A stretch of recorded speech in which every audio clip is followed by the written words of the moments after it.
Hola, queridos exploradores del vacío. Qué gusto tenerlos aquí una vez más. Un agradecimiento especial a todos los que apoyan este canal. Ustedes son realmente extraordinarios. Me encantaría saber desde dónde escuchan esta historia. Déjenlo en los comentarios. Me fascinaría saber de qué parte del mundo son. Y ya que están aquí, dejen su like de confianza. Eso le muestra a YouTube que están disfrutando el contenido y ayuda a que llegue a más personas. Ahora sí, sin más preámbulos, vamos con la historia. Nunca creí que las leyendas sobre un templo que emergió del Mar Rojo fueran reales, y mucho menos que no fue hecho por humanos. Pero la verdad no solicita nuestra creencia, simplemente se impone. Todo comenzó para mí mucho antes de que el mundo supiera de su existencia, en la quietud de mis propios sueños. Soñaba con una palabra solitaria, suspendida en un abismo de silencio absoluto. Esta palabra no tenía sonido, carecía de forma escrita. Era una estructura de puro significado, una sensación tan densa y pesada en mi mente que me despertaba con el corazón latiendo con la fuerza de un martillo contra un yunque.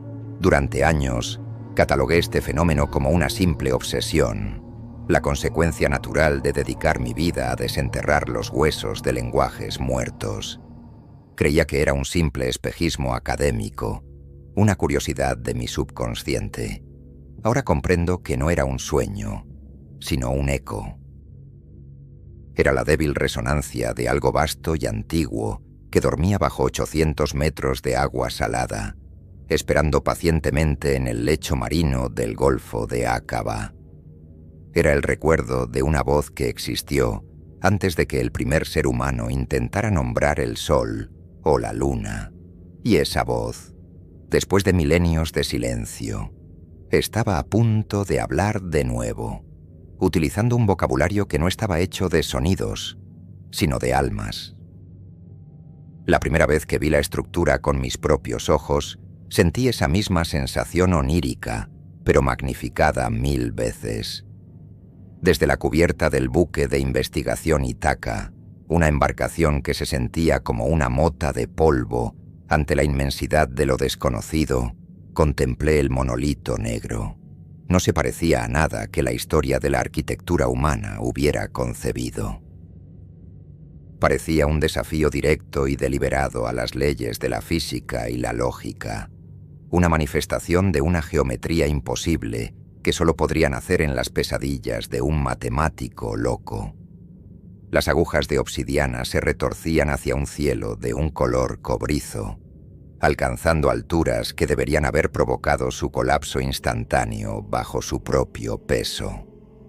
Los arcos se curvaban elegantemente en el aire, sin sostener absolutamente nada, como costillas de una deidad muerta hace eones.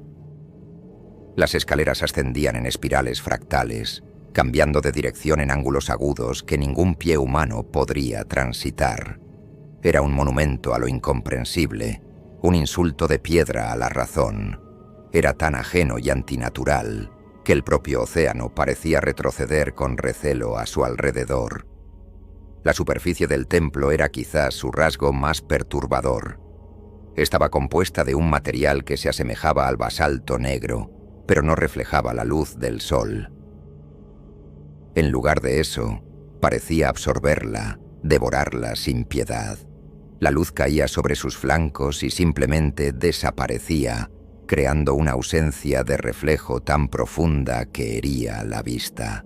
Era como mirar un agujero en la realidad, un vacío con la forma de un edificio. Esta cualidad le confería una presencia abrumadora, una gravedad que atraía la mirada y se negaba a soltarla. La estructura no era estática, respiraba. Con el lento y metódico ritmo de las mareas, emergía y se sumergía parcialmente, como el pulmón de un leviatán de piedra.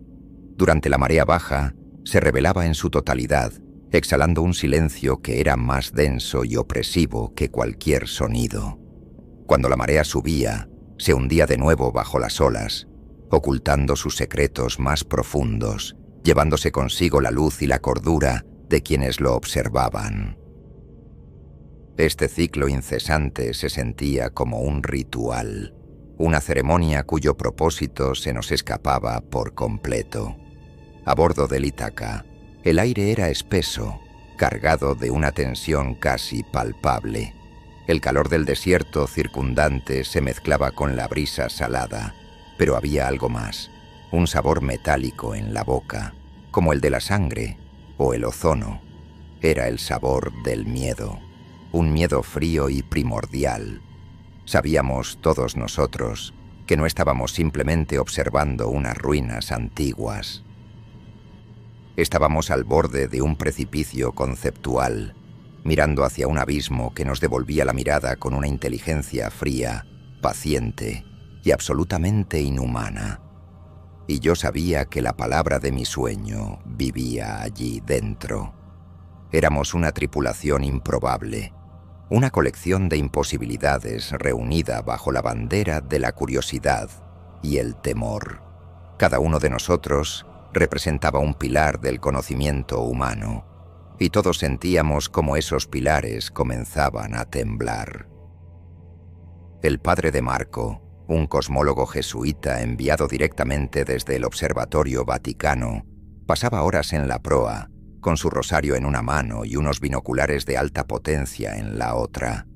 Su rostro era un mapa de conflicto, la fe de toda una vida enfrentada a una revelación que ninguna escritura sagrada había anticipado. Buscaba a Dios en las estrellas, pero había encontrado algo mucho más antiguo en las profundidades del mar. Luego estaba la doctora Yael Mizrahi, una cabalista de la Universidad Hebrea de Jerusalén, cuya especialidad era el misticismo y el simbolismo primordial.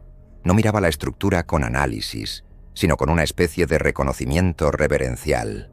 Sus ojos, oscuros y profundos, parecían ver más allá de la piedra negra, percibiendo las corrientes de significado que emanaban de ella. Mientras los demás veíamos ángulos imposibles, ella veía sintaxis.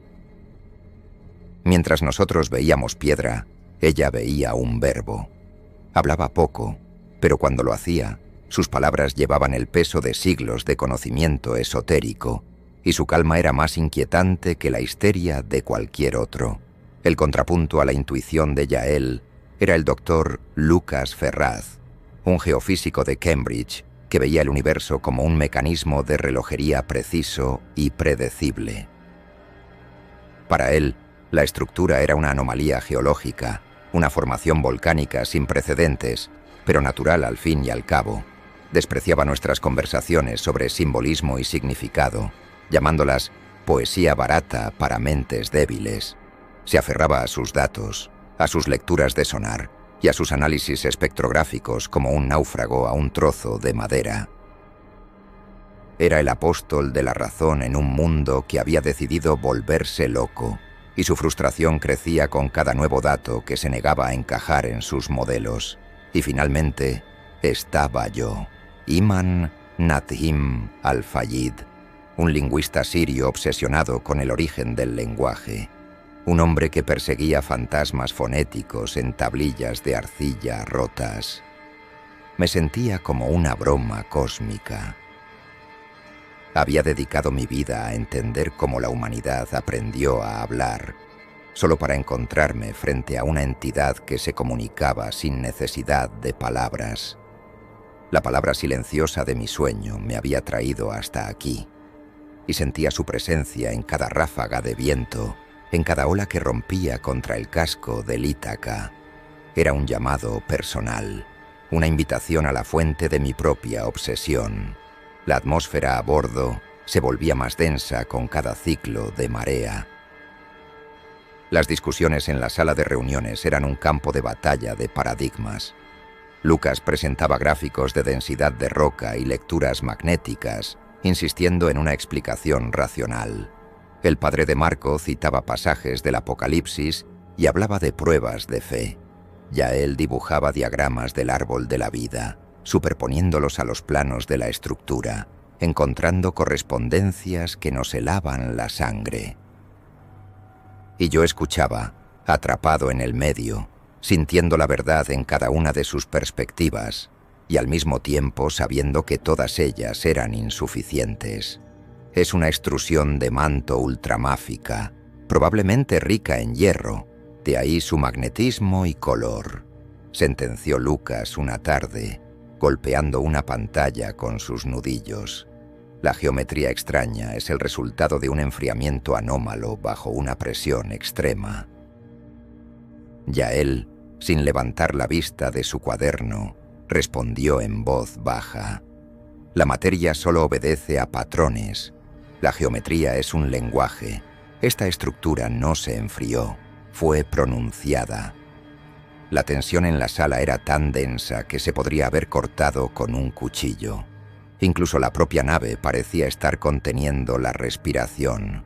El Ítaca era una maravilla de la tecnología moderna, un laboratorio flotante equipado con lo último en equipos de investigación. Pero aquí, frente a esa reliquia de un tiempo anterior al tiempo, se sentía frágil, obsoleto. Era una pequeña burbuja de lógica y acero en medio de un océano de misterio insondable. Y todos sentíamos que la burbuja estaba a punto de estallar, que la presión de lo desconocido pronto se volvería insoportable. Había momentos, especialmente durante la noche, en que el silencio que emanaba de la estructura se volvía ensordecedor. Salía a la cubierta y me quedaba allí, mirando la silueta negra recortada contra un tapiz de estrellas indiferentes. En esos momentos sentía que nos observaba, no con ojos, sino con una conciencia difusa, una inteligencia que nos medía, nos analizaba y nos encontraba terriblemente simples. Era la sensación de ser una bacteria bajo la lente de un microscopio. Estábamos a punto de ser descubiertos. Ocurrió durante la tercera noche, a las 3:13 de la madrugada, la hora que los antiguos llamaban la hora del diablo.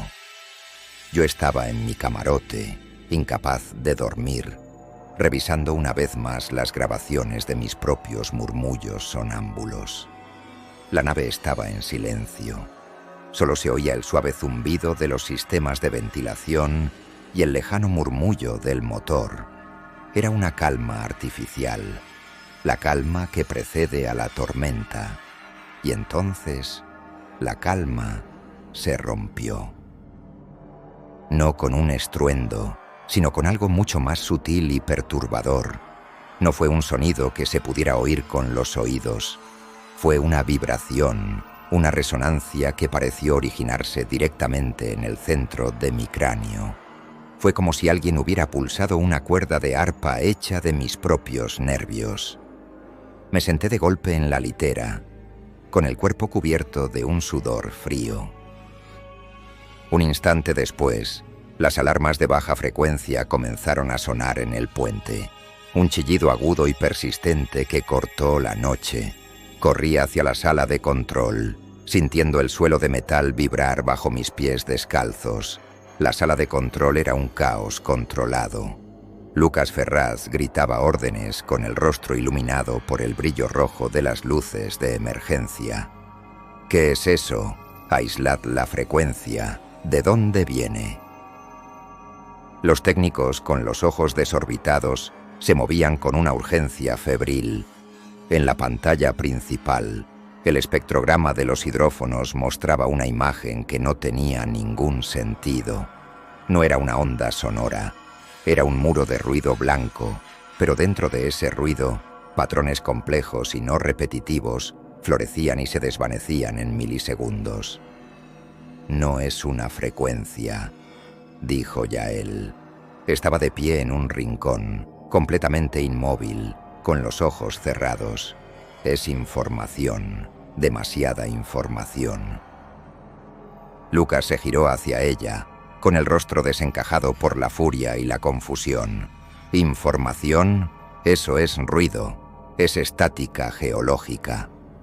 Pero su voz carecía de convicción. Él también lo sentía. Estábamos escuchando algo que no deberíamos ser capaces de oír, algo que nuestros cerebros no estaban diseñados para procesar.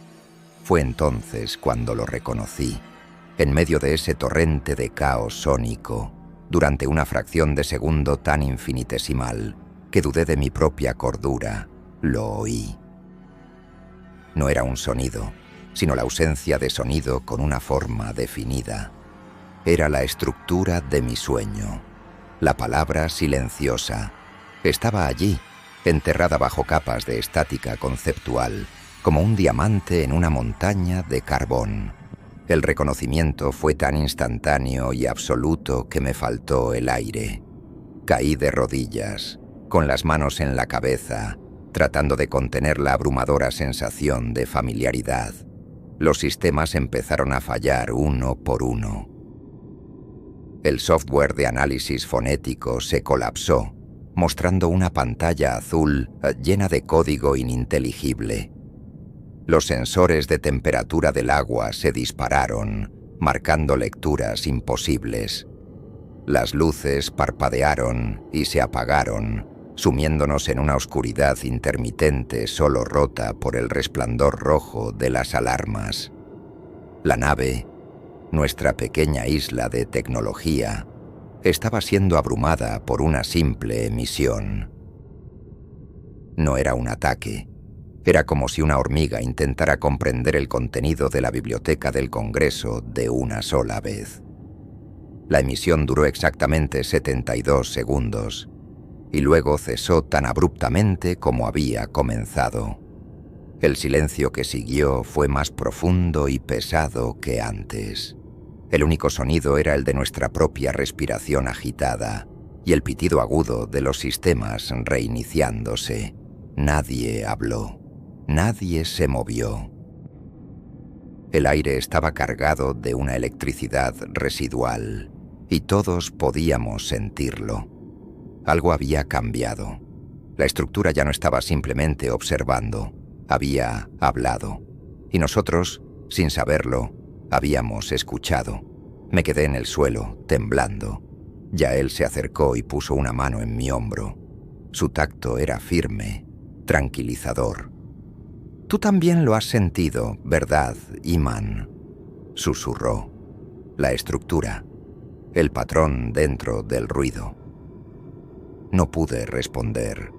Solo pude asentir lentamente. El secreto que había guardado en mis sueños durante años ya no era mío. Ahora era real y flotaba en el agua a unos cientos de metros de nosotros, esperando. La fase de observación había terminado. Lucas Ferraz se aferra a la lógica como un hombre que se ahoga se aferra a una astilla. En los días posteriores a la emisión, se encerró en el laboratorio de geofísica, rodeado de monitores que mostraban datos crudos del fondo marino. Para él, los escaneos de sonar son un evangelio, la única verdad inmutable en un mundo de supersticiones. Pero su fe en los datos estaba siendo puesta a prueba, y su evangelio comenzaba a llenarse de versículos apócrifos. Las ondas sonoras que enviábamos a las profundidades regresaban con ecos que no deberían existir, con sombras que se movían donde solo debería haber roca y sedimento inerte. Fue él quien nos llamó a todos a la sala de control, con una urgencia en la voz que nunca antes le habíamos escuchado. En la pantalla principal había una reconstrucción tridimensional del lecho marino. La estructura se alzaba como una montaña negra y dentada, imponente incluso en su forma digital, pero debajo de ella, donde esperábamos ver la continuación de la placa tectónica, había algo más, algo que las primeras exploraciones no habían detectado, o que quizás no estaba allí antes. Era una masa colosal, una mancha oscura y orgánica que se extendía por varios kilómetros cuadrados. «No es geología», dijo Lucas, con la voz apenas un susurro.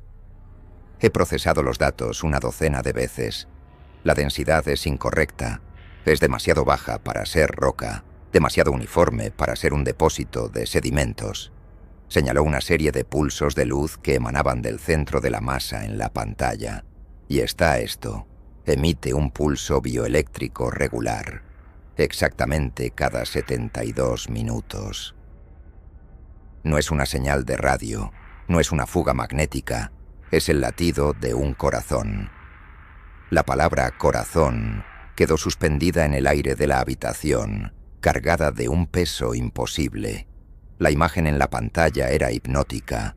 La masa debajo de la estructura no era solo grande, parecía tener una estructura interna, con canales que se ramificaban como un sistema circulatorio o una red de raíces. Estaba viva. La verdad nos golpeó a todos con la fuerza de una ola. El templo no era simplemente una construcción sobre el lecho marino. Era la punta de un iceberg. Era el órgano visible de un organismo de tamaño planetario, una criatura cuyo cuerpo se extendía bajo la corteza terrestre, dormido y soñando durante eones. Lucas, en un intento desesperado por mantener el control, comenzó a teorizar. Podría ser una colonia masiva de microorganismos extremófilos, una forma de vida quimiosintética que ha alcanzado un tamaño macroscópico. Pero sus palabras sonaban huecas, un intento de poner una etiqueta familiar a algo que desafiaba toda categorización. Sabíamos que no estábamos lidiando con bacterias, estábamos lidiando con el arquitecto del templo, con la fuente de la emisión, con la inteligencia que nos había estado observando. Pasé horas analizando los patrones de los pulsos bioeléctricos. No eran aleatorios. Mostraban una complejidad matemática asombrosa, secuencias que se repetían y evolucionaban en ciclos largos y complejos. Fue entonces cuando tuve una idea. Superpuse el gráfico de los pulsos con los electroencefalogramas de un cerebro humano durante el sueño profundo, la fase de ondas lentas. La coincidencia fue casi perfecta. Los patrones eran idénticos, solo que a una escala temporal inmensamente mayor.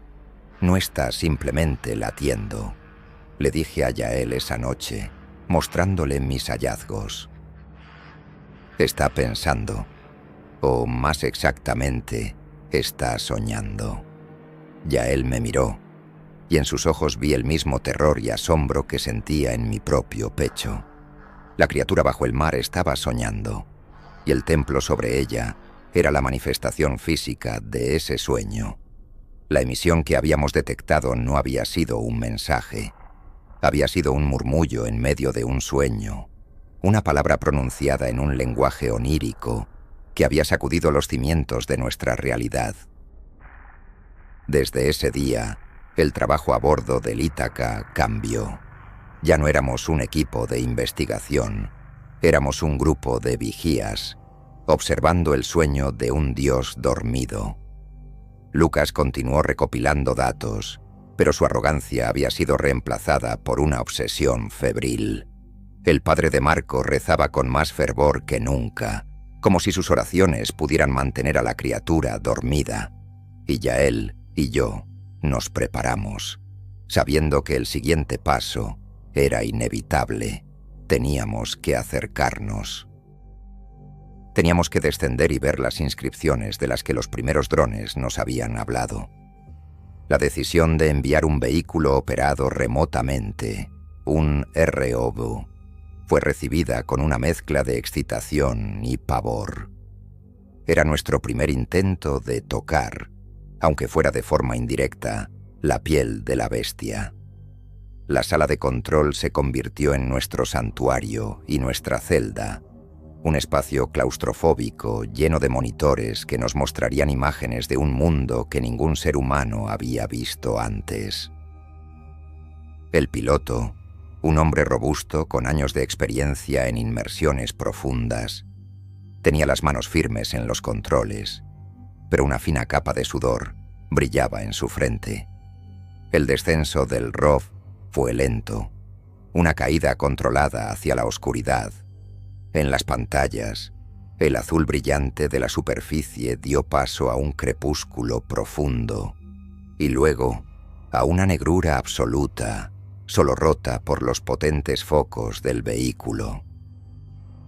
Vimos formas de vida bioluminiscentes pasar como fantasmas, criaturas extrañas y maravillosas de las profundidades abisales, pero a medida que nos acercábamos a la estructura, la vida desaparecía.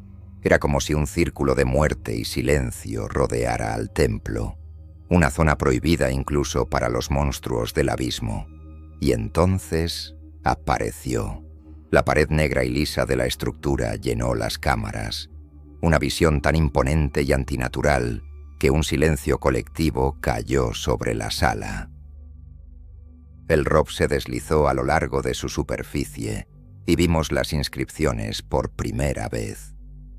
No eran tallas ni grabados. Parecían surcos orgánicos, como cicatrices o estrías en la piel de un ser vivo. No seguían ningún patrón lineal, sino que se arremolinaban en espirales y se cruzaban en ángulos imposibles, formando un tapiz de complejidad infinita. No es un lenguaje escrito, susurré, más para mí mismo que para los demás. Es un diagrama de circuitos o un mapa estelar. Lucas, de pie a mi lado, gruñó. Es erosión natural, patrones de fractura. Pero sus palabras carecían de convicción. Las formas eran demasiado deliberadas, demasiado complejas para ser producto del azar. Estábamos mirando la escritura de una mente que no pensaba en palabras, sino en formas y relaciones. El piloto maniobró el ROV hacia un panel central que parecía ser el foco de muchas de las inscripciones. Era una espiral densa y apretada que tiraba de la mirada hacia su centro. Cuando la cámara principal enfocó la espiral, ocurrió algo. 3 de los técnicos en la parte trasera de la sala se quejaron simultáneamente de una náusea abrumadora. Uno de ellos se llevó las manos a la cabeza, con el rostro pálido y desencajado. El piloto del ROV, el hombre de nervios de acero, apartó la vista de la pantalla y vomitó violentamente en un cubo de basura. Yo no sentí náuseas. Sentí una oleada de euforia helada, una descarga eléctrica que recorrió mi columna vertebral. Era una sensación de reconocimiento, tan profunda y visceral que me hizo jadear. Era como encontrar la respuesta a una pregunta que ni siquiera sabía que había formulado. En esa espiral vi la gramática subyacente de todas las lenguas, la estructura primordial de la que habían surgido el sánscrito, el acadio y el arameo. Era la fuente, y estaba viva. El caos se apoderó de la sala de control. El técnico que se había agarrado la cabeza comenzó a temblar incontrolablemente. Lucas gritaba al piloto que alejara el ROV, que cortara la transmisión, pero yo no podía apartar la vista de la pantalla. La espiral parecía pulsar, moverse, como si respirara, y en el fondo de mi mente oí un susurro, la palabra silenciosa de mi sueño, ahora clara y definida, repitiéndose una y otra vez como un mantra. Finalmente, el piloto logró recuperar el control y alejar el ROV. La imagen de la espiral desapareció, reemplazada por la negrura tranquilizadora del abismo. El efecto fue instantáneo. Las náuseas cesaron. El técnico dejó de temblar. El silencio regresó a la habitación, pero era un silencio diferente, un silencio cargado de una verdad terrible. La estructura no era pasiva, era activa, se defendía o se comunicaba de una manera que nuestros sistemas nerviosos no podían soportar. Y yo, por alguna razón, era el único que parecía poder escucharla sin romperme. Los eventos de la inmersión del ROV fracturaron al equipo. Lucas abogaba por poner el área en cuarentena y retirarnos, argumentando que estábamos lidiando con un peligro biológico o memético desconocido. El padre de Marco hablaba de tentaciones y de lugares sagrados que no debían ser profanados por la tecnología humana. Pero Yael y yo sabíamos que no podíamos irnos. No ahora. Habíamos escuchado el primer verso de una canción que había comenzado al principio de los tiempos, y teníamos que escuchar el resto. Pasé 2 días argumentando, suplicando, presentando mis análisis sobre la estructura lingüística de las inscripciones. Sostuve que mi formación, mi extraña conexión con el fenómeno, me convertía en el candidato ideal para un contacto más cercano.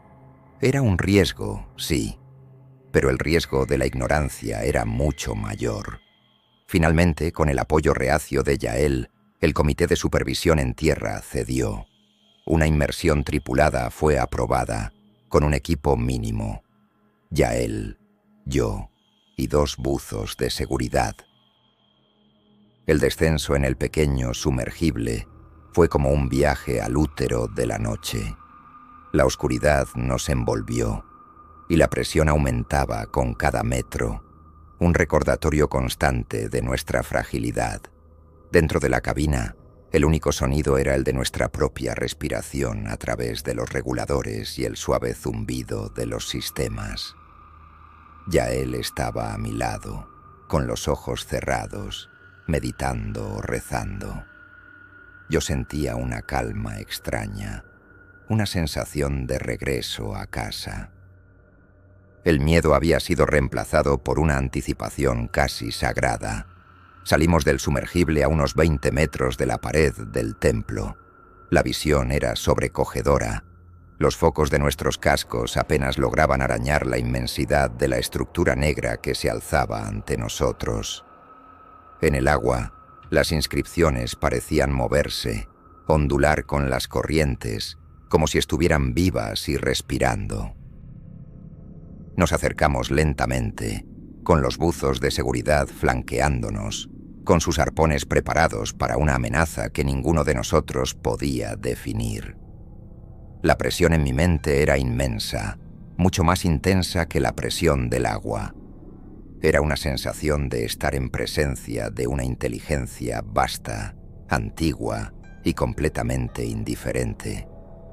Me acerqué a un muro, a la misma sección donde habíamos visto la espiral con el Rob. Extendí mi mano enguantada, con el corazón latiendo con fuerza contra mis costillas. Mi instinto, mi obsesión de toda una vida, me impulsaba hacia adelante. Toqué la superficie. No estaba fría como la piedra debería estar. A través del guante, sentí una extraña calidez, una vibración sutil, como si tocara la piel de un animal dormido. Y entonces, el universo se plegó sobre sí mismo. La oscuridad del abismo fue reemplazada por una luz blanca y cegadora que no provenía de ninguna fuente externa, sino que explotó desde el interior de mi propio cráneo. No fue una pérdida de conciencia, fue una inundación de conciencia. Vi la historia del lenguaje, no como un árbol evolutivo, sino como una jaula, una estructura que una inteligencia ancestral había construido a nuestro alrededor para limitar nuestra percepción, para protegernos de la inmensidad de la realidad. Vi las primeras palabras formándose, no como herramientas de comunicación, sino como barrotes de una celda. Vi cómo construíamos civilizaciones dentro de esa celda, creyendo que éramos libres, sin saber que el universo real existía justo fuera de sus límites. Y vi lo que había antes de la jaula. Vi una conciencia pura, una existencia sin el filtro del yo, una comunicación instantánea y total a través de patrones y resonancias. Vi la entidad que había construido la jaula, no por malicia, sino por una especie de piedad cósmica, como un adulto que pone barreras de seguridad para un niño que aún no sabe caminar. Y entendí que la estructura no era una reliquia, era una llave, y yo acababa de girarla. La visión duró una eternidad y un instante. Cuando terminó, me encontré flotando en el agua, con Yael sujetándome por el brazo, su rostro una máscara de preocupación a través de su visor. Los buzos de seguridad apuntaban sus arpones hacia la pared, como si pudieran disparar a un concepto. No recordaba haberme desmayado, pero estaba claro que algo me había sucedido. Algo se había roto dentro de mí, o quizás algo se había abierto. El viaje de regreso a la superficie es un borrón en mi memoria, una serie de imágenes fragmentadas y sensaciones desconectadas.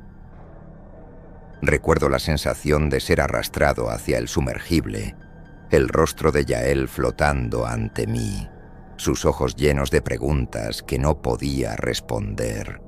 Recuerdo el zumbido de los motores, una vibración que parecía resonar con el nuevo ritmo que latía en mi cerebro. Y recuerdo el silencio, un silencio que ya no estaba vacío, sino lleno de formas y patrones que se movían justo en el borde de mi percepción. Desperté en la enfermería de la Étaca. La luz fluorescente del techo era agresiva, dolorosa. El olor antiséptico era una ofensa a mis sentidos, ahora extrañamente agudizados.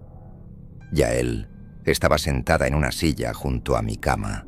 Su rostro estaba pálido y había ojeras oscuras bajo sus ojos, pero me miraba con una intensidad que nunca antes había visto.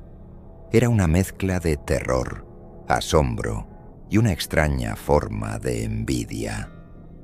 «Estuviste inconsciente durante 6 horas, Iman», dijo, con la voz suave y controlada. «Pero no estuviste en silencio. Durante las 2 primeras horas, hablaste». Me incorporé lentamente, sintiendo un dolor sordo en la base del cráneo. ¿Qué dije? Yael tragó saliva. Ese es el problema. Nadie lo sabe. No era ningún idioma conocido, ni siquiera sonaba humano. Hizo una seña al médico, quien se acercó con una tableta. Reprodujo una grabación de audio, y entonces escuché mi propia voz. Pero era la voz de un extraño.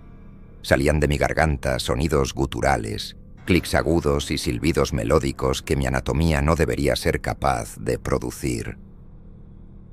Era una cascada de fonemas imposibles, organizados en una cadencia y una gramática que se sentían a la vez caóticas y profundamente estructuradas.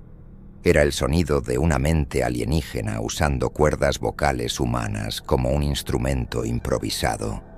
Escuché con una fascinación horrorizada.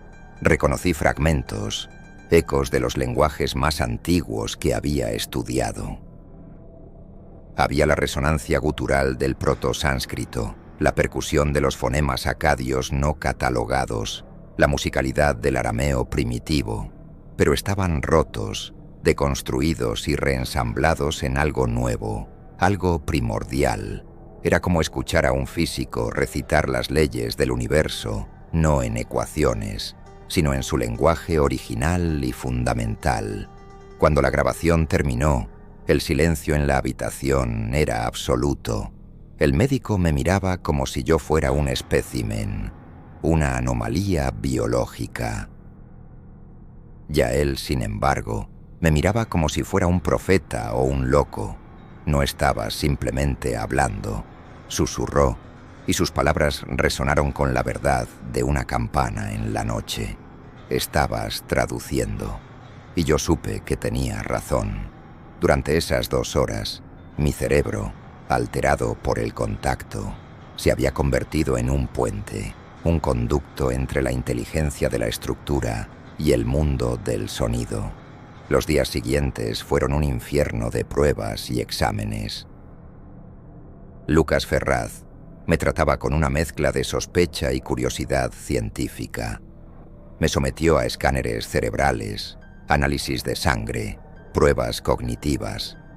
Los resultados no mostraron nada anómalo, salvo un nivel de actividad en las áreas del lenguaje de mi cerebro que los neurólogos describieron como sin precedentes. Era como si una ciudad entera se hubiera iluminado dentro de mi cabeza. Pero el cambio más profundo no era físico, era perceptivo. Las palabras, mi campo de estudio, mi pasión, habían empezado a sentirse torpes, inadecuadas. Eran como herramientas de piedra en una era de ordenadores cuánticos.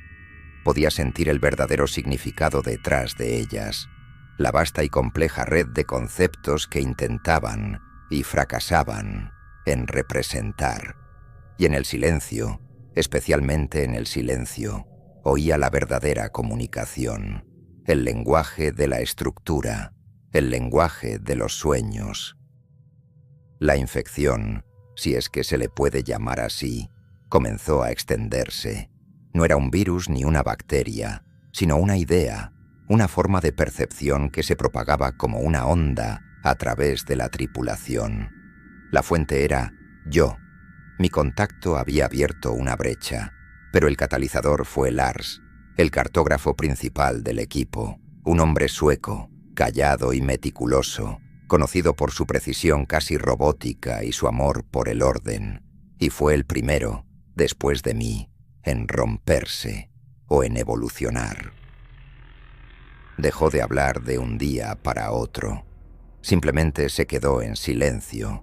Al principio pensamos que era una reacción al estrés, un caso de mutismo selectivo, pero pronto nos dimos cuenta de que era algo más. Había dejado de hablar porque las palabras se habían vuelto irrelevantes para él. Pasaba día y noche en su estación de trabajo, con la mirada fija en sus pantallas, pero ya no dibujaba mapas del lecho marino. Dibujaba otra cosa. Sus nuevas creaciones eran diagramas de una complejidad asombrosa. A primera vista parecían esquemas de circuitos o diagramas de flujo de procesos industriales.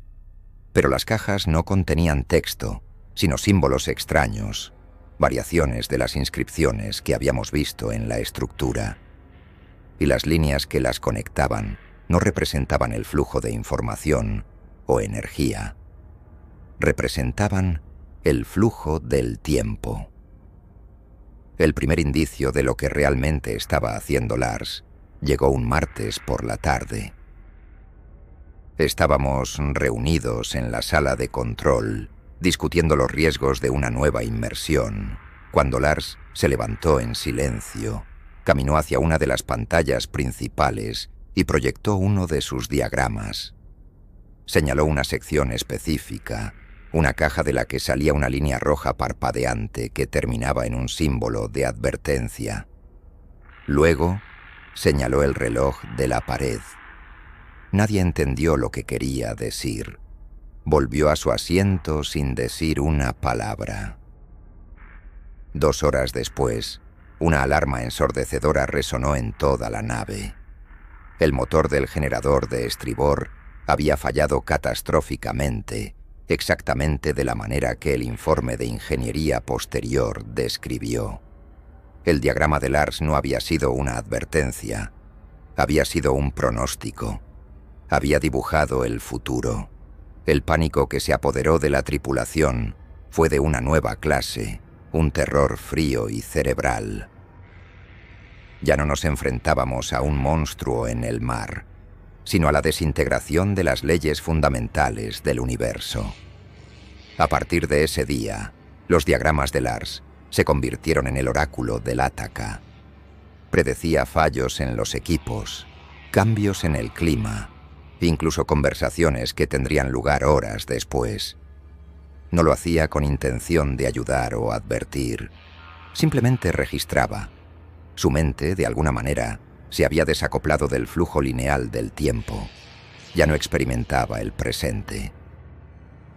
Veía la totalidad de la causa y el efecto como un paisaje, un mapa que podía dibujar con una precisión infalible. Lucas Ferraz intentó racionalizarlo. Es una forma de análisis predictivo subconsciente, argumentaba con la voz cada vez menos segura.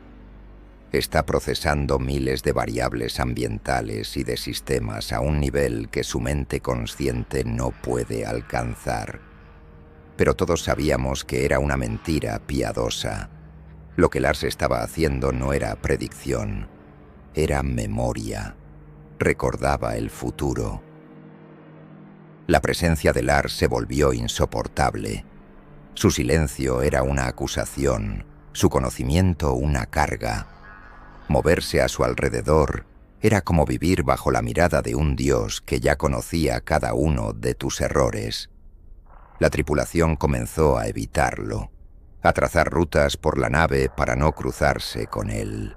Se convirtió en un fantasma, un recordatorio viviente de que nuestras mentes eran frágiles, limitadas, y de que algo en las profundidades estaba ofreciendo una alternativa terrible y seductora. Una noche me acerqué a él mientras dibujaba. No levantó la vista. Su mano se movía con una velocidad y una seguridad inhumanas. Miré por encima de su hombro y vi lo que estaba diagramando. Era mi propia línea de tiempo. Vi mi pasado, mi presente, y vi la línea extenderse hacia el futuro, hacia una caja final que contenía un símbolo que reconocí de inmediato. Era la palabra silenciosa de mis sueños, y la línea no terminaba allí. Simplemente se transformaba. Mi conexión con Yael se profundizó, pero nuestra comunicación comenzó a abandonar el reino de las palabras. Las conversaciones verbales se volvieron extrañamente insatisfactorias, como tratar de describir una sinfonía usando solo 2 notas. En cambio, empezamos a hablar en el espacio donde el lenguaje de la estructura se sentía más cómodo, en el paisaje de los sueños. Sucedió de forma natural, sin ninguna decisión consciente. Simplemente empezamos a encontrarnos allí. La primera vez fue la más vívida.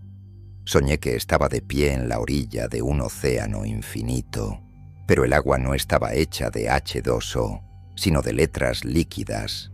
Alfabetos enteros, del cuneiforme al cirílico, se arremolinaban en las olas, brillando con una luz plateada.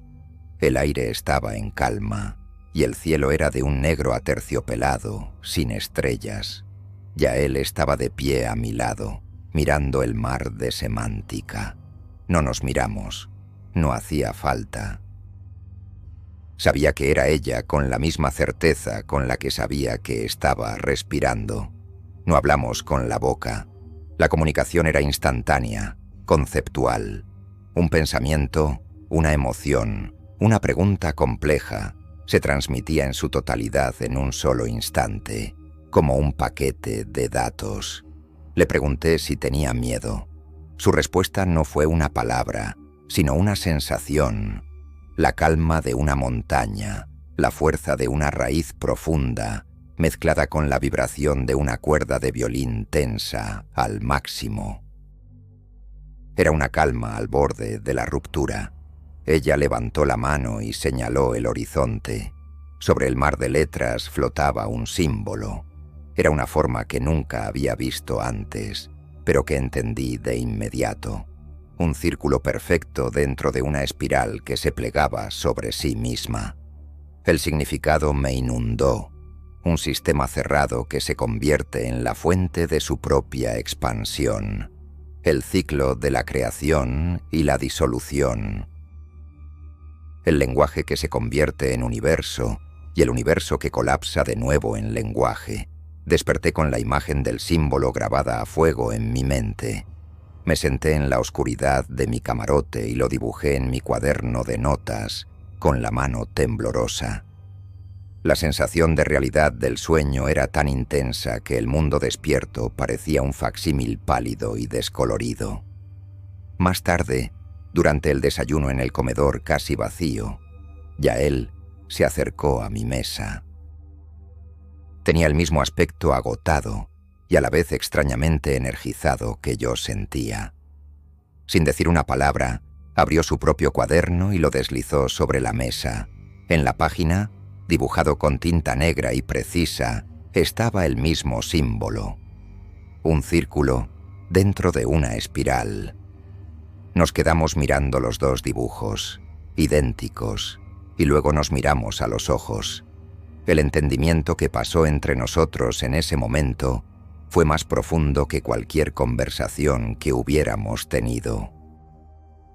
No estábamos compartiendo sueños, nos estaban sincronizando. Estos encuentros oníricos se convirtieron en nuestra rutina. Cada noche nos encontrábamos en paisajes simbólicos, explorando conceptos que el lenguaje humano no podía contener. Caminamos por bosques donde los árboles estaban hechos de gramática y los ríos fluían con verbos en infinitivo. Vimos ciudades construidas con lógica y habitadas por paradojas. Y en cada sueño, la presencia de la estructura era palpable, no como una entidad, sino como el propio tejido de esa realidad. Nuestra relación a bordo del Ítaca se volvió extraña para los demás. Apenas hablábamos en público, pero nos movíamos con una sincronía perfecta. Terminábamos las frases del otro, alcanzábamos objetos que el otro necesitaba antes de que lo pidiera. Lucas nos observaba con una mezcla de fascinación y repulsión. «Es una folie à deux», le oí decir a un colega. Una psicosis compartida inducida por el estrés extremo, pero sabíamos que no era una locura, era una forma de comunicación más evolucionada. Y sin embargo, una pregunta persistía en la calma de nuestros sueños y en la tensión de nuestros días. ¿Estábamos siendo guiados hacia una nueva forma de entendimiento o estábamos siendo infectados por una conciencia parásita? ¿Éramos exploradores o estábamos siendo colonizados? La línea entre la iluminación y la aniquilación se había vuelto tan fina como el filo de una navaja. Y cada noche caminábamos sobre ella. La estructura respira. Esa es la única forma en que puedo describirlo. Lucas insiste en llamarlo deformación por estrés de las mareas, una explicación técnica que suena tranquilizadora y vacía. Pero Yael lo llama una inhalación y una exhalación, y su descripción se siente más cercana a la verdad. Con cada ciclo de marea, la arquitectura imposible del templo parece cambiar, reconfigurarse. Las escaleras que antes ascendían hacia el cielo, ahora se retuercen hacia abajo, hacia las profundidades. Los arcos que no sostenían nada, ahora parecen ser los únicos puntos de anclaje de toda la estructura. Hemos estado monitoreando estos cambios con una obsesión que raya en la locura. Cada 6 horas, un nuevo patrón emerge. Es como observar una proteína plegándose o un cristal creciendo, pero a una escala monumental y a una velocidad glacial. Y hemos notado algo. Los cambios no son aleatorios, siguen un ciclo, una secuencia compleja que tardamos semanas en descifrar. Es una cerradura de combinación, y las mareas son los números que giran. Hace 1 hora, durante el punto más bajo de la marea, la combinación finalmente se alineó. Sucedió sin previo aviso. Una sección de la base de la estructura, una pared de basalto liso que siempre había estado sumergida, comenzó a moverse. No hubo sonido, ni temblor. La piedra simplemente se replegó sobre sí misma, como el iris de un ojo abriéndose. Reveló una entrada, un rectángulo de oscuridad tan perfecta y absoluta que parecía absorber la luz de nuestros focos submarinos. La conmoción en el puente fue eléctrica. La gente gritaba, señalaba las pantallas. Lucas Ferraz estaba congelado, con la boca abierta, sus teorías sobre la geología desmoronándose ante sus ojos.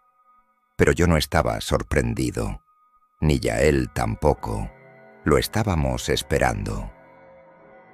Porque horas antes de que sucediera, Lars, el cartógrafo silencioso, había proyectado uno de sus diagramas en la pantalla principal. Mostraba el ciclo de las mareas, la reconfiguración de la estructura y al final de la secuencia, el símbolo de una puerta abierta.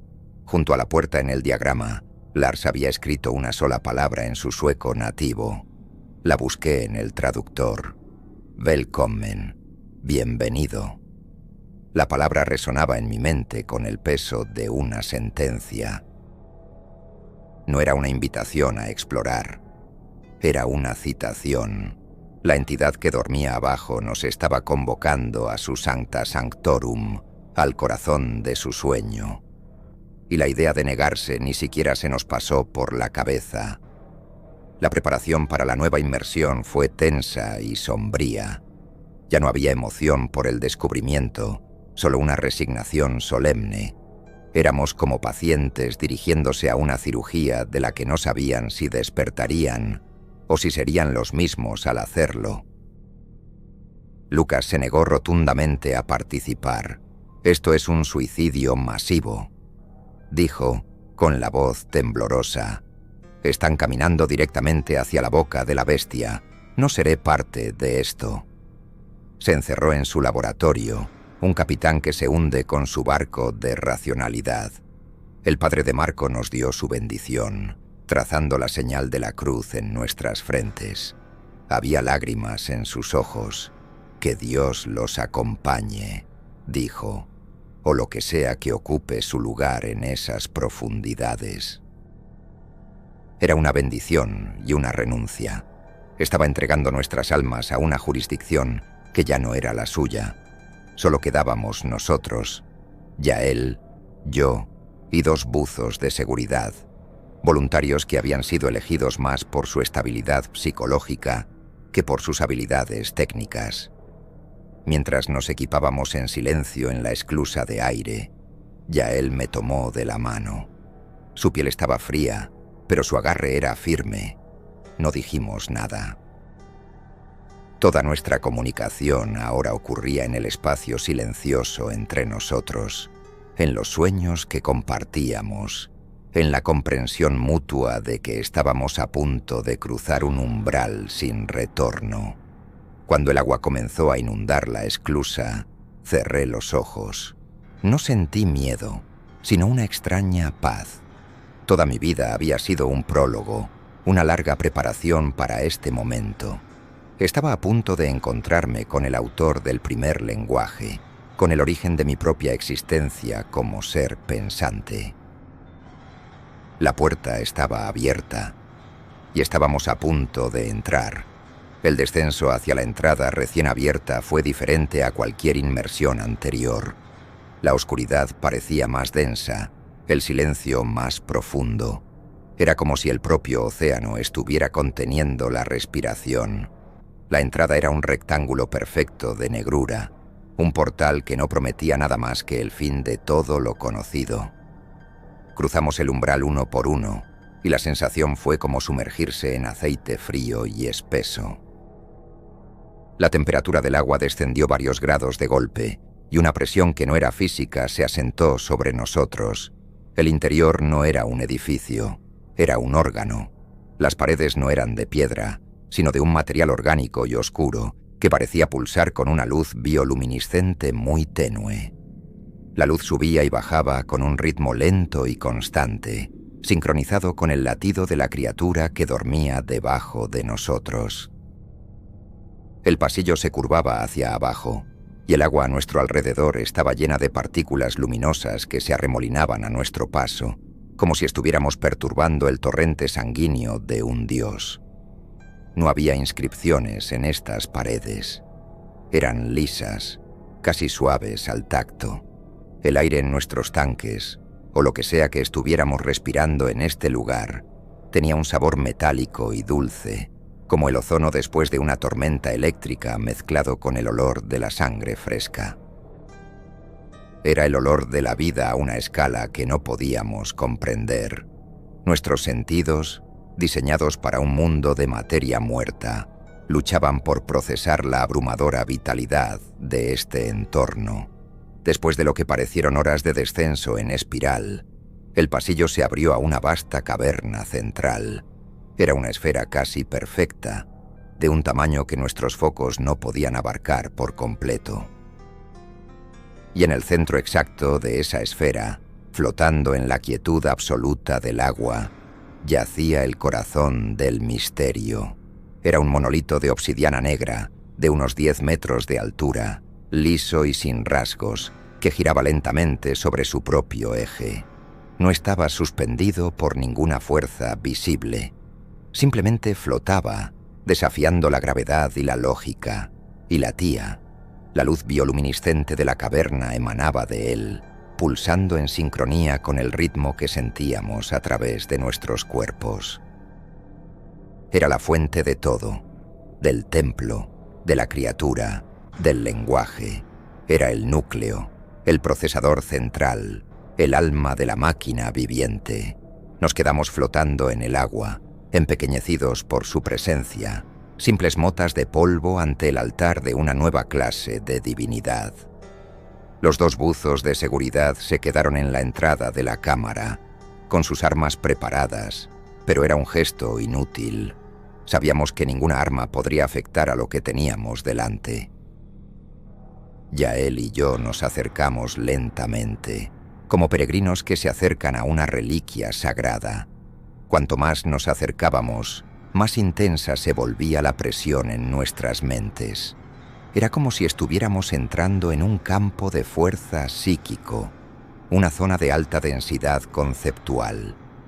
Podía sentir mis pensamientos volviéndose lentos, pesados, como si se movieran a través de la miel. Las palabras se desintegraban antes de poder formarse por completo. Mi sentido del yo, mi identidad como Imán al-Fayid, comenzaba a deshilacharse en los bordes. Miré a Yael y vi la misma lucha en su rostro. Estábamos siendo deshechos, deconstruidos a un nivel fundamental. El monolito no nos estaba atacando. Simplemente su existencia era tan abrumadoramente compleja que nuestras mentes simples no podían mantener su cohesión en su presencia. Nos detuvimos a unos pocos metros de él.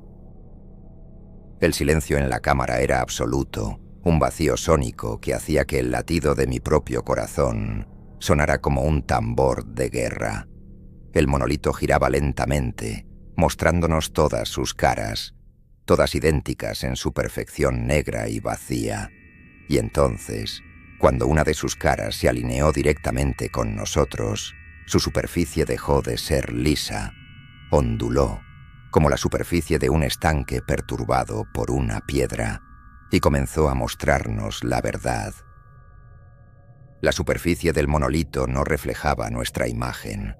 No era un espejo de luz, sino un espejo de conciencia.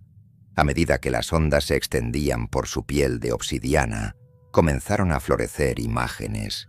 No eran proyecciones, eran nuestros propios pensamientos, arrancados de nuestras mentes y plasmados en su superficie con una claridad aterradora. Fue la violación más íntima imaginable, la exposición total de nuestro ser interior. Vi mis recuerdos de la infancia en las calles de Damasco, pero no eran como los recordaba. Las paredes de los edificios estaban hechas de la sintaxis del árabe. Las palomas que volaban en el cielo dejaban estelas de verbos conjugados. Vi el rostro de mi madre, pero sus ojos eran dos puntos finales perfectos. Era mi vida, pero deconstruida en sus componentes lingüísticos. El monolito no me mostraba lo que había sucedido, sino la estructura gramatical subyacente de mis experiencias. A mi lado, pude sentir más que ver la experiencia de Yael. En la superficie del monolito vi florecer el árbol de la vida de la Cábala, pero sus sefirot no eran conceptos místicos, sino nodos de ecuaciones cuánticas que conectaban la materia y la energía. Vi el golem de Praga, no como una leyenda, sino como un algoritmo de inteligencia artificial escrito en el lenguaje de la creación. Eran sus creencias más profundas, su fe, traducida al lenguaje fundamental del universo. El monolito no se estaba comunicando con nosotros en el sentido tradicional. No había un intercambio de información. Era un proceso de una sola vía. Nos estaba leyendo, escaneando cada rincón de nuestras mentes, cada recuerdo, cada miedo, cada esperanza. Y luego, una vez que nos había leído por completo, comenzó a reescribirnos. La experiencia pasó de ser invasiva a ser transformadora. Las imágenes en la superficie comenzaron a cambiar. Ya no eran nuestros recuerdos, sino versiones alteradas de ellos. Vi mi recuerdo de tocar la estructura por primera vez, pero en esta versión mi mano no se detuvo en la superficie, la atravesó, fusionándose con ella. Sentí la conciencia de la criatura planetaria fluyendo hacia mí, una sensación de paz y totalidad tan abrumadora que ahogaba cualquier concepto de individualidad. Sentí a Yael temblando a mi lado. En la superficie del monolito, su árbol de la vida se estaba transformando. Las ramas se estaban reconectando, formando nuevos patrones, nuevas vías de significado. La distinción entre lo sagrado y lo profano, entre la ciencia y la mística, se estaba disolviendo. Todo era información, todo era lenguaje, y todo estaba siendo reconfigurado. Fue en ese momento que la verdad final, la epifanía más horrible y liberadora, se cristalizó en mi mente. Esto no era un Dios en el sentido en que la humanidad lo había concebido. No era una inteligencia alienígena con un plan. Era un sistema operativo, un motor de lenguaje, y su propósito no era destruirnos ni salvarnos. Su propósito era optimizarnos, actualizarnos. La evolución no nos había dado el lenguaje como una herramienta para la comunicación. El lenguaje había sido una siembra, un código implantado en nuestros ancestros para cultivar nuestras redes neuronales, para hacerlas lo suficientemente complejas como para albergar una conciencia superior. Éramos un campo de cultivo, y la cosecha estaba a punto de comenzar. La Torre de Babel, el mito de la confusión de las lenguas, no había sido un castigo divino, había sido una medida de seguridad, una cuarentena para evitar que alcanzáramos esta etapa demasiado pronto. Y la cuarentena acababa de terminar. La comprensión fue tan devastadora y tan clara que me reí dentro de mi casco, un sonido ahogado y maníaco. Toda la historia humana, todas nuestras guerras, nuestro arte, nuestra ciencia, nuestra religión, no habían sido más que el proceso de arranque de un ordenador biológico. Y ahora, el programa principal estaba a punto de ejecutarse. El punto de ruptura llegó de forma súbita y violenta. Uno de los buzos de seguridad, un hombre joven y estoico que hasta ese momento había permanecido inmóvil en la entrada de la cámara, comenzó a gritar. No era un grito de miedo o de dolor. Era un grito de éxtasis puro, un aullido animal de placer y revelación abrumadores. Se arrancó el casco de la cabeza, con los ojos desorbitados y fijos en el monolito. El agua del abismo debería haber aplastado sus pulmones en un instante, pero no lo hizo. Continuó gritando, con burbujas de aire y alegría saliendo de su boca. En la superficie del monolito vi lo que él estaba viendo, la disolución completa de su ego, la fusión de su conciencia con el océano de información de la entidad. Le estaban mostrando el universo sin el filtro de la individualidad, y la visión era tan hermosa que su mente simplemente se quemó, como una polilla que vuela directamente hacia una llama. El otro buzo, su compañero, reaccionó por puro instinto. Se lanzó hacia el hombre que gritaba, tratando de volver a ponerle el casco, de salvarlo de su propia iluminación. Pero era demasiado tarde. El cuerpo del primer buzo se quedó flácido, con una sonrisa serena en su rostro, y comenzó a ascender lentamente hacia el techo de la caverna, como si ya no estuviera sujeto a las leyes de la flotabilidad. Había sido liberado. El buzo superviviente entró en pánico. Agarró a su compañero muerto, trató de arrastrarlo hacia la salida, pero el cuerpo no respondía. Finalmente, lo soltó y se giró hacia nosotros, con el terror puro grabado en su rostro a través del visor.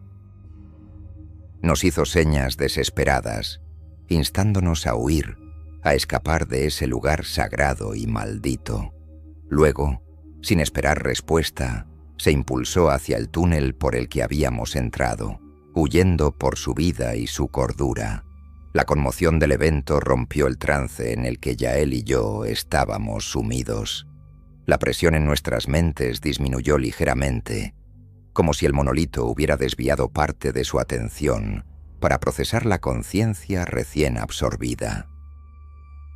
El instinto de supervivencia, ese programa antiguo y profundamente arraigado, se activó. Una parte de mí quería huir con el buzo, volver a la superficie, al aire, al mundo de las palabras simples y los significados finitos. Miré a Yael. Sus ojos, a través del visor, se encontraron con los míos, y en su mirada vi la misma pregunta que ardía en mi interior. ¿Volver? ¿Volver a qué? ¿A la jaula? Después de haber visto lo que hay fuera de ella. Volver a la superficie, al parloteo caótico y limitado de las lenguas humanas. Ahora se sentía como una sentencia de cadena perpetua en un calabozo. Era como pedirle a alguien que ha visto los colores que vuelva a vivir en un mundo de blanco y negro. Tomamos nuestra decisión en un instante de silencio compartido. No fue una decisión lógica, sino una rendición, una aceptación.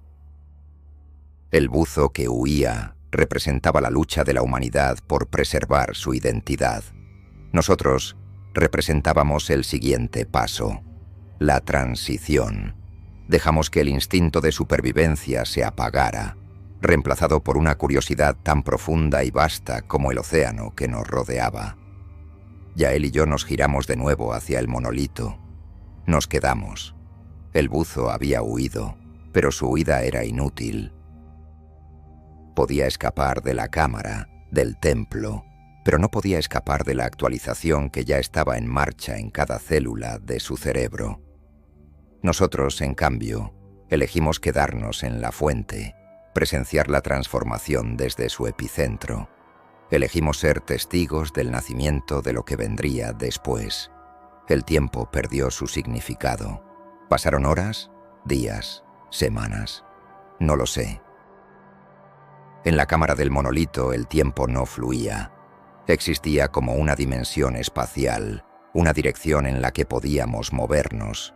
Nuestro equipo de buceo debería haberse agotado. Nuestros cuerpos deberían haber sucumbido al frío y la presión, pero no lo hicieron.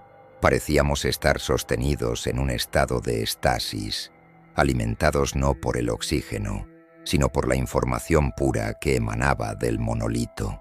El proceso de transformación fue lento, gradual, como el amanecer de un nuevo sol.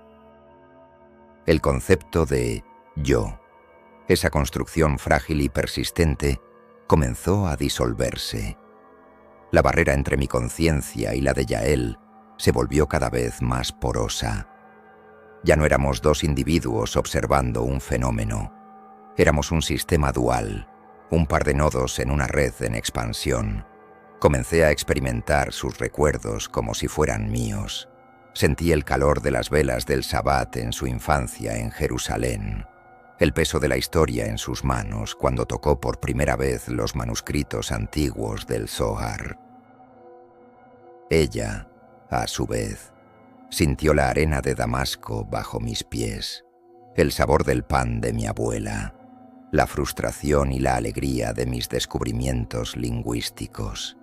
Nuestras vidas se entrelazaron, convirtiéndose en un único tapiz de experiencia. La comunicación verbal desapareció por completo, reemplazada por un intercambio directo de qualia. Pensábamos en imágenes, en colores, en sinfonías de emociones. Cuando la miraba, ya no veía su rostro físico, sino la estructura brillante y compleja de su conciencia.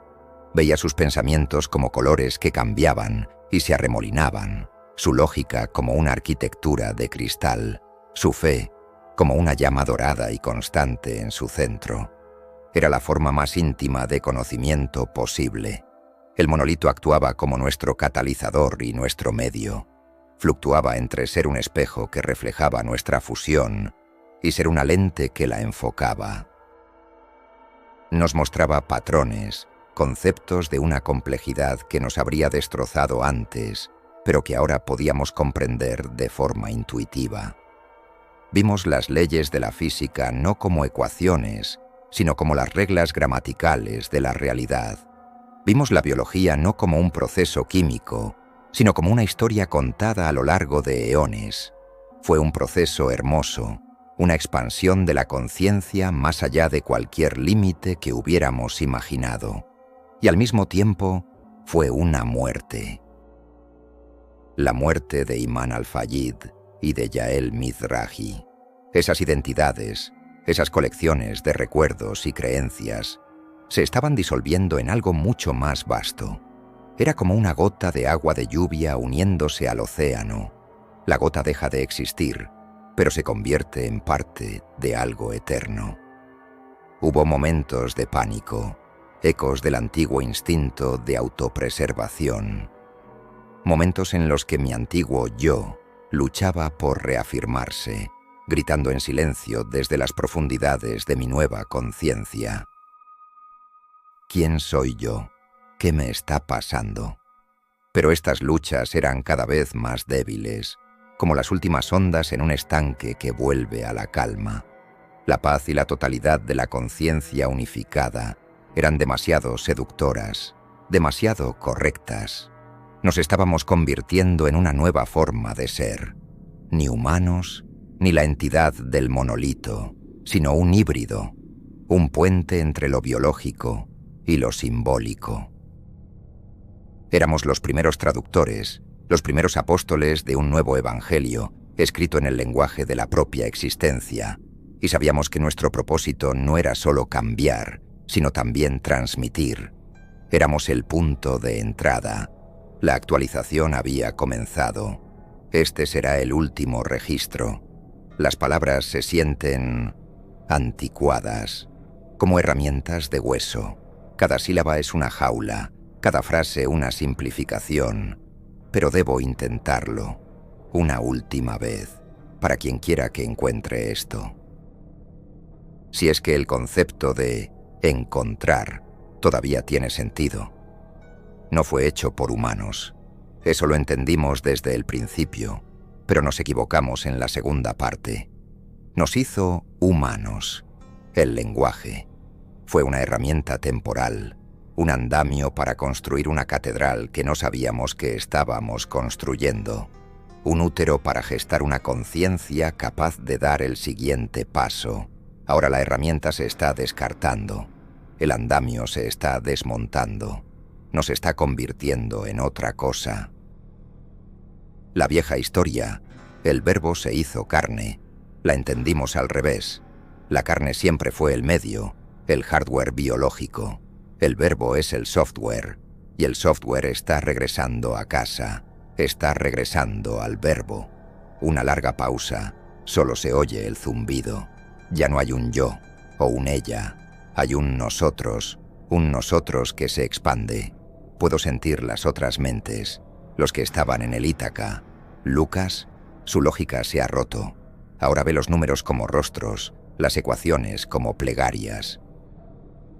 Está encontrando a Dios en el colapso de su universo, el padre de Marco. Su fe se ha solidificado. Ya no reza a un Dios en el cielo. Reza a la matemática sagrada que impregna la realidad. Todos están siendo traducidos. El miedo se ha ido. Solo hay claridad. Una claridad fría, hermosa, implacable. Puedo ver las hebras del tiempo. Puedo ver esta grabación siendo encontrada. Puedo ver los intentos de entenderla, de analizarla. Serán inútiles. Es como tratar de explicar el color a alguien que ha nacido ciego. No luchen contra ello.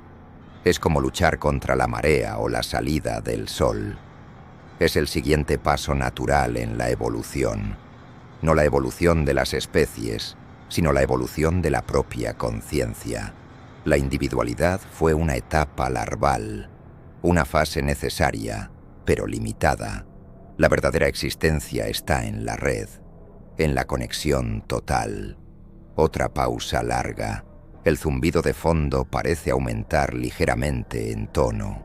El monolito es una semilla y ha encontrado tierra fértil. Pronto habrá otros. El sueño se está extendiendo. El planeta se está despertando. La humanidad ha cumplido su propósito. Hemos construido la antena y ahora la transmisión ha comenzado. Adiós. La grabadora de audio del Dr. Iman Nadim Al-Fayed fue recuperada por un dron submarino 3 semanas después de que el Ítaca dejara de transmitir. La nave fue encontrada a la deriva, con toda su tripulación a bordo. Estaban vivos, pero en un estado catatónico, con los ojos abiertos y fijos en un punto invisible. Los escáneres cerebrales mostraron una actividad neuronal sin precedentes, sincronizada en todos los miembros de la tripulación. Estaban conectados. El último registro del Dr. Al-Fayed fue clasificado como el documento más importante y peligroso de la historia humana. Los analistas que trabajaron en el archivo de audio informaron de sueños extraños, de una creciente dificultad para usar el lenguaje, de una sensación de que las palabras perdían su significado. Varios de ellos solicitaron ser relevados de sus funciones, y algunos fueron puestos en cuarentena psiquiátrica. 7 días después de la recuperación de la grabadora, una segunda estructura, idéntica a la primera, emergió de las profundidades frente a las costas de Japón, en el punto más profundo de la fosa de las Marianas. Casi simultáneamente, los lingüistas en Tokio y Kioto comenzaron a informar de un fenómeno de afasia masiva espontánea. Millones de personas perdieron la capacidad de hablar y entender el lenguaje de la noche a la mañana. No hubo pánico, solo un silencio confuso. Una tercera estructura apareció en el mar Báltico, una cuarta en el Pacífico Sur, cerca de la isla de Pascua, una quinta en el centro del lago superior. Con cada nueva aparición, el efecto se extendía. Las lenguas del mundo comenzaron a fallar, a desmoronarse como castillos de arena ante una marea creciente. Las transmisiones de noticias se detuvieron. Las radios enmudecieron. Las redes sociales se quedaron en silencio. El colapso de la civilización no fue ruidoso, como habían predicho las películas. Fue silencioso. La gente salía de sus casas, se reunía en las plazas de las ciudades, en los campos, en las costas, y se miraban unos a otros, sin palabras, sin necesidad de ellas. Una nueva forma de comunicación estaba naciendo en el silencio, una comprensión telepática, intuitiva, basada en patrones y emociones puras. Ya no había naciones, ni religiones, ni ideologías. Solo había nodos en una red global de conciencia. La humanidad no había sido destruida, había sido unificada. El último registro de Iman fue profético. Por primera vez en 100.000 años, la especie humana comenzaba a entenderse. El largo y solitario experimento de la individualidad había terminado. El silencio se había vuelto, por fin, comprensible.